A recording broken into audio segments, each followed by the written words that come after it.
فرزند زہرا یہ حالات برے ہیں۔ کاشانۂ بصیرت ایک ایسا مکمل یوٹیوب چینل جس پر محروم بصارت کے لیے بالخصوص اور تمام افراد کے لیے بالعموم سینکڑوں کی تعداد میں اسلامی کتب دستیاب ہیں۔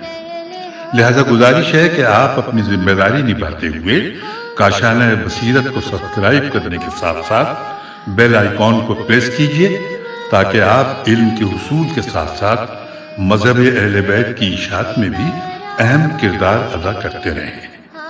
کاشانۂ بصیرت، کاشانۂ بصیرت، کاشانۂ بصیرت۔ فرزند زہرا یہ حالات برے ہیں۔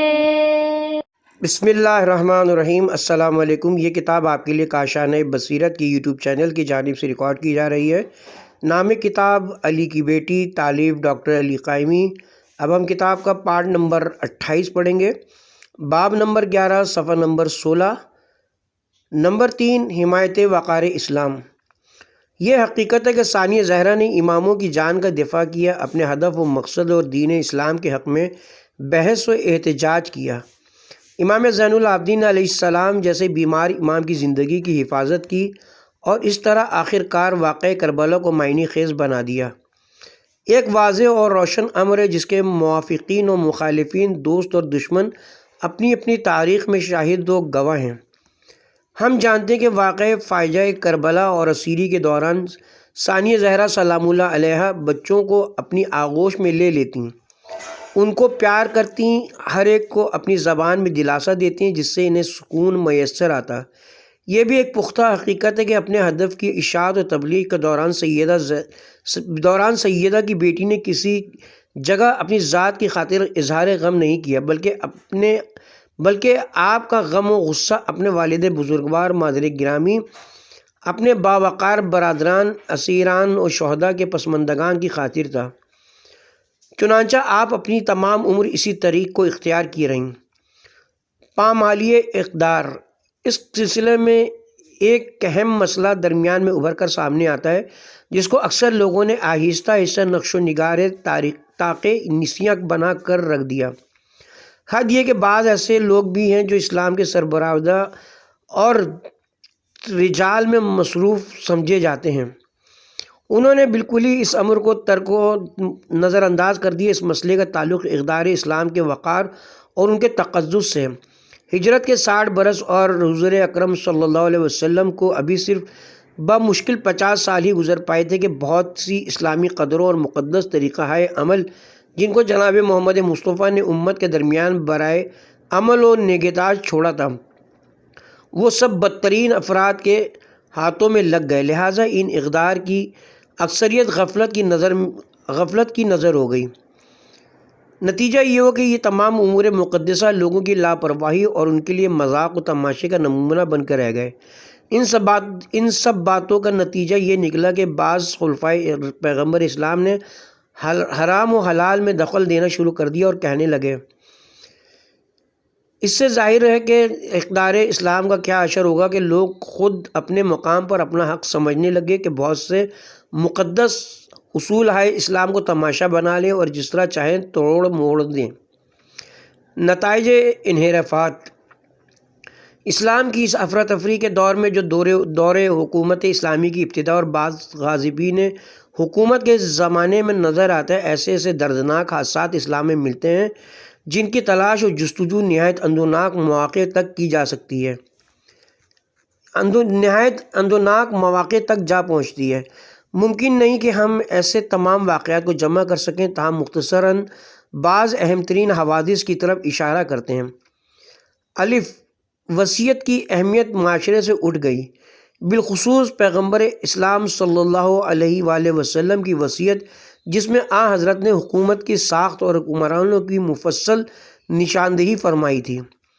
بے، حضرت کے پسماندگان اور ان کے احترام کو بالکل نظر انداز کر دیا گیا، بالخصوص یہ کہ سیدہ فاطمہ جو تنہا یادگار رسول اکرم تھیں، اس کے باوجود انہیں بے انتہا دکھ جھیلنا پڑے جن کا وہ اپنے اشعار میں ذکر فرماتی ہیں۔ جیم، سیدہ طاہرہ سلام اللہ علیہ کی مال و وراثت سے محرومی، جس میں ہم دیکھتے ہیں کہ بنت رسول اکرم سے ان کا حق ملکیت تک چھین لیا گیا۔ دال اسلام میں اولیت کا وقار و اہمیت، جس کی طرف خود قرآن مجید اشارہ فرماتا ہے، جبکہ حضرت علی اول المومنین ہے، یہ حق بھی ان سے چھین لیا گیا۔ دو چشمی ہے، خاندان رسول اکرم کی طہارت کا مرتبہ جن کی شان میں آیہ تطہیر نازل ہوئی ان سے ہٹا دیا گیا۔ واو ان کی گواہیوں کی قدر و قیمت جن کی خود قرآن مجید تصدیق کرتا ہے اور جن کے لیے اس سلسلے میں جناب رسالت مآب صلی اللہ علیہ وآلہ وسلم نے تاکید فرمائی ہے، بالکل ختم کر دی گئی، یہاں تک کہ حضرات علی و فاطمہ علیہ السلام کے متعلق گواہوں کی شہادت کو بھی قبول نہ کیا گیا۔ خاندان رسول اکرم کی عصمت و وصایت رسول پر اعتراض ہونے لگے، حالانکہ حضرت نے حضرت علی کو اپنا وسیع، عادل ترین اور بہترین فیصلہ کرنے والا قرار دیا تھا۔ حضرت علی کو جوانی و کم عمری کا بہانہ کر کے حکومت سے دور رکھا گیا ہے۔ مسجد و محراب مسجد کو مقام امن کا مرتبہ حاصل تھا اور حضرت علی کو اسی میں شہید کر ڈالا گیا۔ تو زہد و تقوی کی اہمیت کو اس طرح پامال کر دیا گیا کہ دولت مند عیاش و تماش بین لوگ مسند نشین ہونے لگے۔ چھوٹی ہے گھر میں جو مقام میں امن ہوتا ہے، اس کو امن و امان سے اس قدر تہی کر دیا گیا کہ دشمن نے امام حسن علیہ السلام تک کو ان کی زوجہ کے ذریعے فریب سے شہید کروا دیا۔ کاف وقار مہمانداری اور مہمان نوازی کو بالکل پامال کرتے ہوئے امام حسین علیہ السلام کو مہمان بلا کر نہایت بے غیرتی سے آپ پر تلواروں سے حملہ آور ہوئے اور بدترین طریقے سے آپ کو ظلم و ستم سے شہید کر دیا گیا۔ لام سید الشہداء امام حسین علیہ السلام اور سیدہ زینب سلام اللہ علیہ کے لیے مردانگی و مروت کو قطعاً برطرف کر دیا گیا۔ میم یتیموں کی پرورش اور ان کی دیکھ بھال کو اس طرح رون ڈالا گیا کہ امام حسین کے یتیم بچوں کو تازیانے مارے گئے۔ نون دین اسلام کے ظاہر و واضح احکام کو اس طرح اور اس قدر مسخ کیا گیا کہ دربار یزید میں کھلا شراب نوشی ہوتی تھی۔ مقام ثانی زہرا، ان حالات میں زینب عالیہ کا موقع یہ ہے کہ وہ خود اسیر قوم جفا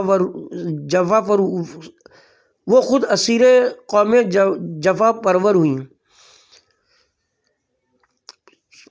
پیمان شکن قوم کا سامنا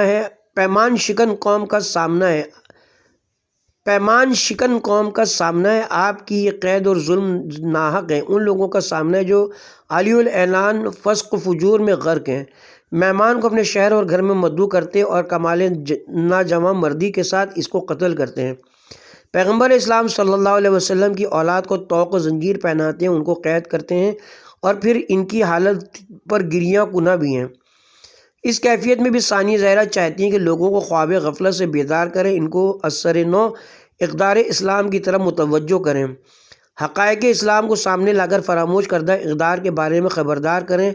آپ کی یہ کوشش و کاوش آپ کے مشہور و معروف خطبے سے ثابت ہوتی ہے جو آپ نے شہر کوفہ میں ارشاد فرمایا اور جس کی طرف ہم سابقہ صفحات میں اشارہ کر چکے ہیں۔ ثانی زہرا لوگوں کو سرزنش کا مورد قرار دیتی ہیں کہ وہ کس جرم کے مرتکب ہوئے، انہوں نے کس طرح قلب رسول اکرم کو مجروح کیا ہے اور خاندان رسالت کی کس قدر حد تک کے حرمت کی ہے۔ آپ نے ان کو اس بوڑھی عورت سے تشبیہ دی ہے جو دن بھر چیزیں بناتی اور رات کو انہیں ریزہ ریزہ کر دیتی تھی۔ اپنی خطابت میں آپ نے انہیں سمجھایا کہ انہوں نے مہمان کشی کی ہے، حق کو اس کے مقامی اصلی سے دور پھینک دیا، احکام دین کا تماشا بنایا اور اب حق تو یہ ہے کہ وہ لوگ کم ہنسیں اور بہت زیادہ روئیں، کیونکہ وہ اقدار حق و راستی کو پامال کر کے ننگ و عار خریدنے کے مرتکب ہوئے ہیں۔ سیدہ زینب سلام اللہ علیہ نے دربار یزید میں بھی اسی نوعیت کی گفتگو فرمائی اور اس پر واضح کر دیا کہ اس نے حق و صداقت و عدل کو پامال کر کے مسند حکومت پر قبضہ کیا اور پھر اولاد علی پر بے انتہا مظالم ڈھائے ہیں، جبکہ حاکم کے لیے لازم ہے کہ وہ حق و عدل کا پیکر ہو، عدل و انصاف سے حکومت کرے اور اپنے موقع و مقام میں اختیار کو ذریعہ ظلم قرار نہ دے۔ کتاب کا حاشیہ ہے کتاب حاضہ کا 12واں باب، جس میں ہم ثانیہ زہرا سلام اللہ علیہ کے طریقۂ جہاد کی تفصیل پیش کریں گے۔ مناسب معلوم ہوتا ہے کہ اس سے پہلے اولاد رسول اسلام صلی اللہ علیہ وسلم کی کربلا کے قتل عام سے روانگی کا ایک منظر پیش کریں، جس کو ہم عماد زادہ کی کتاب تاریخ زندگانی امام حسین علیہ السلام سے نقل کرتے ہیں۔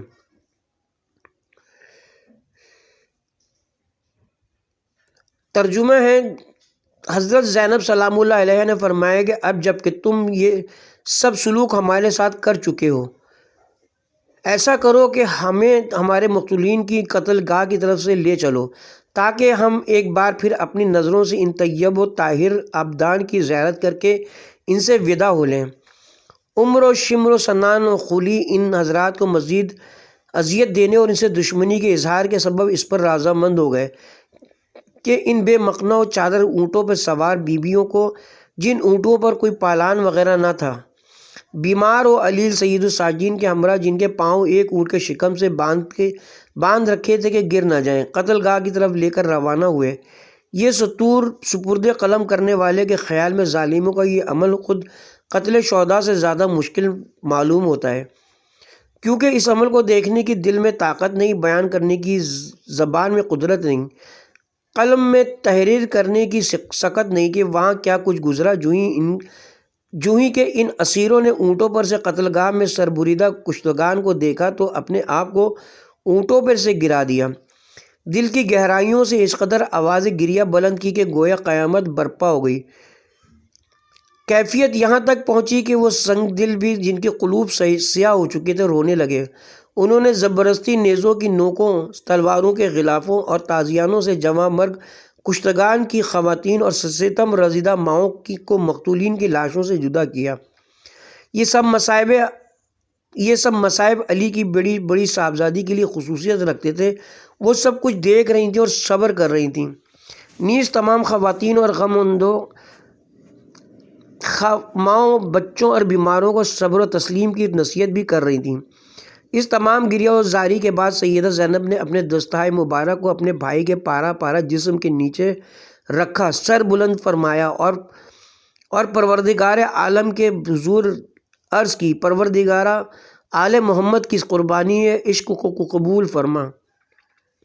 یہ عمل گویا آپ نے اپنی مادر گرامی ہے یا اپنے برادر زادہ سید سجاد کی طرف سے انجام دیا۔ اس کے بعد ان لاشہائے شہداء سے وداع کیا اور کھڑی ہو گئی۔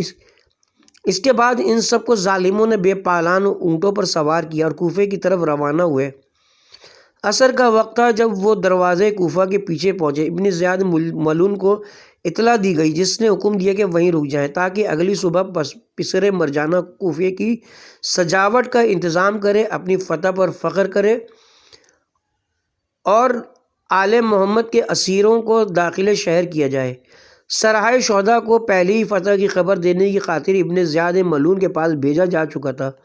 مرجانہ کے بیٹے نے حکم دیا کہ سرائے شہداء کو نیزوں پر بلند کر کے اسیران آل محمد کے استقبال کے لیے لے جایا جائے تاکہ ان کے دل اور زیادہ جلیں، نیز دیکھنے والے تماش بینوں کی توجہ کا مرکز بنے۔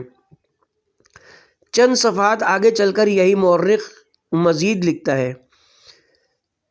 ترجمہ ہے، اے نانا، اے محمد مصطفیٰ، آپ پر آسمان کے فرشتے درود بھیجتے ہیں اور یہ آپ کا حسین خاک و خون میں اس طرح آلودہ ہے کہ ان کے اعضاء کاٹ ڈالے گئے ہیں اور ان کا امامہ اور ردا چھین لیے گئے ہیں۔ یا جداؤ، یا محمدہ، ہم تیری بیٹیاں ہیں جو قید کر لی گئی ہیں اور تیری ذریت ہیں اور ظالموں کے ہاتھوں میں اسیر ہیں۔ اللہ کی بارگاہ میں ہے ہماری شکایت اور محمد مصطفیٰ اور علی مرتضیٰ اور حمزہ سید الشہداء کی بارگاہ میں۔ اس کے ساتھ ہی یہاں پہ حاشیہ اختتام کو پہنچا اور باب نمبر 11 بھی اپنے اختتام کو پہنچا۔ شروع کرتے ہیں باب نمبر 12 صفحہ نمبر 300۔ نمبر 1، مردم شناسی۔ جناب زینب عالیہ مخدومہ مجاہدہ ہیں، اپنے جہاد میں ہر لحاظ سے مستقل و مستحکم ہیں، رزم و جہاد کی خوگر ہیں۔ آپ نے اپنی ذات کے لیے بہترین طریقہ جہاد اختیار کر کے قدم اٹھایا، پاکیزہ ترین اقدام اپنا کر آگے بڑھیں۔ اس طرح آپ سید الشہداء کے ساتھ قدم ملا کر چلیں اور امام علیہ السلام کے ساتھ یک دل و یک جان ہو کر آپ کے پیمانے جہاد کے ہر مرحلے میں پہم و متواتر آگے بڑھتی ہوئی نظر آتی ہیں۔ آپ نے اپنی مختصر سی زندگی سانحات و حادثاتی میں بسر کی اور اس طرح متعدد طریقہ ہائے جہاد سے گزری۔ ابھی آپ اپنی مادر گرامی کی مبارک آغوش ہی کی زینت تھی کہ ان کے حصول حق کے مجادلہ اور مخالفین سے اختلاف کا ملاحظہ کیا۔ 30 برس آپ اپنے پدر بزرگوار حضرت امیر المومنین علیہ السلام کے زیر سایہ رہیں۔ اس طویل عرصے میں جناب امیر المومنین حضرت علی علیہ السلام کے تمام سرد و گرم حادثات روزگار آپ کے سر پر گزرے۔ آپ نے اپنے عظیم بابا کے فعال و منفی دونوں قسم کے مختلف الوقوع مبارزات کا اچھی طرح بنظر غیر مطالعہ کیا اور ان سب کا کما حقہ تجربہ حاصل کیا۔ اس کے بعد 10 برس آپ نے اپنے برادر بزرگ امام حسن علیہ السلام کے ساتھ ان کے دور امامت میں بسر کی ہے۔ اس زمانے میں آپ کو امام حسن علیہ السلام کے ساتھ ہونے والی تمام فریب کاریاں اور آپ کے ساتھیوں کی عہد شکنی کا پورا تجربہ کرنا پڑا، جبکہ زمانے بھر کی تمام فریب کاریاں افراد سیاست کی شعبہ بازیاں برداشت کرنا بہت مشکل اور فوق العادہ کیفیت کا حامل تھا۔ اس طرح آپ کو امام حسن علیہ السلام کے زمانے میں امیر معاویہ کی پوری پرفریب سیاست کا تمام پہلوؤں سے مطالعہ و تجربہ کرنا پڑا۔ موقع شناسی۔ اب امام حسین علیہ السلام کی حیات پاک کے آخری ماہ و سال شروع ہوتے ہیں۔ امیر معاویہ دنیا سے رخصت ہوئے اور اب امام حسین علیہ السلام کے لیے ضروری قرار پایا کہ اپنے سابقہ انداز و افکار مخفی کا اظہار کریں، جس مقصد کے لیے آپ کو معاونین اور انصار ہم خیال افراد کی اشد ضرورت تھی۔ سیدہ زینب عالیہ سے بہتر ان تمام حالات کو کون سمجھ سکتا تھا اور آپ سے زیادہ کون امام علیہ السلام سے قریب تر ہو سکتا تھا؟ سیدہ زینب سلام اللہ علیہ کو اپنے ہمراہ لے کر چلنے کے رموز میں سے ایک وجہ یہ بھی حضور سید الشہداء علیہ السلام کے سامنے تھی۔ فطری امر ہے کہ ہر خوگر سیاست اپنے مواقع کی مناسبت سے اور اپنے حالات سے متعلق عوامل اور رموز کو سمجھ کر اپنے ساتھیوں کا انتخاب کرتا ہے، تاکہ اچھی طرح جان لے کہ اس کے موقف کی اصل کیا ہے، اس کا میدان عمل کون سا ہے اور اس کو اپنے ہدف کے حصول کے لیے کیسے حالات و طریقہ کار کا یقین کرنا لازم ہوگا۔ اس کو یہ بھی دیکھنا اور سمجھنا ہوگا کہ دشمن کون ہے، دشمن کا موقف کیا ہے، وہ حالات و مواقع کیا ہے اور کس نوعیت کے ہیں جن کے تحت دشمن کا سامنا کرنا ہے، اور پھر دشمن کے مقامات ضعف و توانائی کی کیفیت اس کے اپنے حالات و طریقہ کار سے کس طرح متناسب ہے۔ ایک مجاہد کے لیے جاننا بھی اشد ضروری ہے کہ اس کی اپنی قوت و حالات کے تقاضے کیا ہیں اور دشمن کے مقابلے میں اس کی اپنی کیفیت کیا ہے۔ اس کے علم میں ہونا چاہیے کہ کن کن مراحل میں وہ مناسب قوت مدافعت رکھتا ہے اور کس طرح اور کس موقع پر کمزوری واقع ہو سکتی ہے، اس کی اپنی حیثیت اصلی کیا ہے اور اس کو خود کون سے نیز کیسے حالات و مراحل کا سامنا ہے، نیز یہ کہ دشمن اس کے بارے میں کیا تصور و اندیشہ رکھتا ہے، یعنی کیا دشمن اس کے مواقع کو اچھی طرح سمجھتا ہے یا اس کے بارے میں کسی قسم کے احساس کمتری یا افراط و تفرید کا شکار ہے۔ ایک مجاہد کے لیے یہ جاننا بھی لازمی ہے کہ وہ اپنے جہاد کا کس مقام سے آغاز کرے اور کیسے آگے بڑھے، اس کو دشمن کی قوت سے کس طریقہ اور پہلو سے نبرد آزما ہونا چاہیے، کن عوامل کو اختیار کر کے وہ دشمن پر زیادہ سے زیادہ اثر ڈال سکے اور دشمن کی پناہ گاہوں کو کس طرح اپنے تصرف میں لا سکے گا، وغیرہ وغیرہ۔ ثانیہ زہرا کا لائے عمل۔ زمانہ طویل کے تجربے و آگاہی نے زینب عالیہ کو ہر طرح سے پختہ کار و تجربہ کار بنا دیا تھا۔ اس پختہ کاری کی ایک وجہ یہ بھی تھی کہ آپ اپنے برادر بزرگ امام حسین علیہ السلام کی زیر سایہ معرکہ کربلا کی جانب بڑھ رہی تھیں۔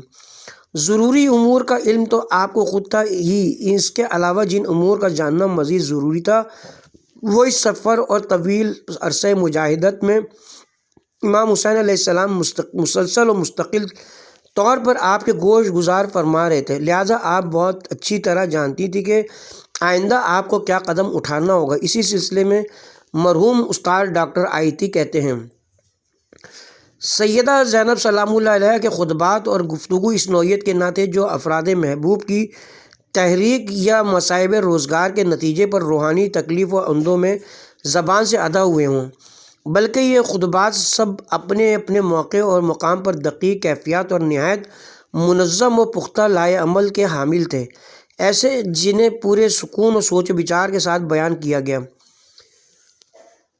کتاب بررسی تاریخ عاشورہ صفحہ نمبر 236۔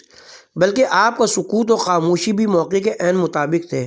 الفاظ دیگر آپ قطعی طور پر جانتی تھی کہ کس موقع پر بولنا ضروری اور کہاں خاموشی میں مصلحت ہے، کس موقع پر سننے والوں کو غرقے گریہ کرنا لازم ہے اور کس مقام پر ہجوم کی گفتگو کے مقابلے میں بے اعتنائی سے گزر جانا ہے۔ طویل اسیری کے دوران مختلف درباروں اور لوگوں کے ہجوم کے درمیان آپ کے خطبات ثابت کرتے ہیں کہ کسی مقام پر ثانی زہرا نے اپنے الفاظ کو ضائع نہیں کیا، نہ ہی ہجوم سے خطاب کرتے ہوئے کوئی ہلکا یا بے معنی لفظ زبان سے نکالا۔ اس کے برعکس جہاں کہیں مناسب موقع و مصلحت ملاحظہ فرمائی، اسی موقع و مقام پر خود اپنا تعارف کروایا، لوگوں کو اپنے خاندان، اپنی شان اور مراتب شہداء سے روشناس فرمایا۔ بیداری کامل۔ اصولی طور پر مجاہدہ کے دوران صرف موقع شناسی کافی نہیں ہوتی، نہ صرف پہلے سے طے شدہ لائے عمل پر کاربند رہنا مناسب ہوتا ہے، ان تمام باتوں میں اہم ترین کیفیت یہ ہوتی ہے کہ مجاہدہ اپنے مقام پر متحرک و فعال ہو، ساتھ ہی اپنے لائے عمل سے ہر طرح کی مطابقت رکھتے ہوئے ہر پہلو و اعتبار سے بیداری کا محرک اور خواب غفلت سے بالکل آزاد ہو۔ لہذا ثانی زہرا اپنے تمام پیش آمدہ حالات و واقعات میں بیداری کامل اور واقفیت تامہ کی حامل تھیں۔ آپ اپنی ذمہ داری اور اہمیت سے اس قدر واقف تھیں کہ کسی موقع پر نہ صرف یہ کہ غفلت کا کوئی شائبہ دکھلائی دے، کسی مقام پر آپ نے اپنے طرز عمل سے دشمن کو ایک لحظے کے لیے بھی اس کے مفاد میں کوئی صورت ایسی پیدا نہ ہونے دی جس سے اسے کوئی فائدہ حاصل ہو سکتا۔ تاریخی شواہد اس حقیقت کا مظہر ہے کہ ہر قسم کے حالات میں آپ نے بچوں کی تمام ضروریات کو قطعی طور پر سامنے رکھا اور اس کے ساتھ ہی دشمن کی حرکات پر بھی نہایت ہوشیاری سے نظر رکھی۔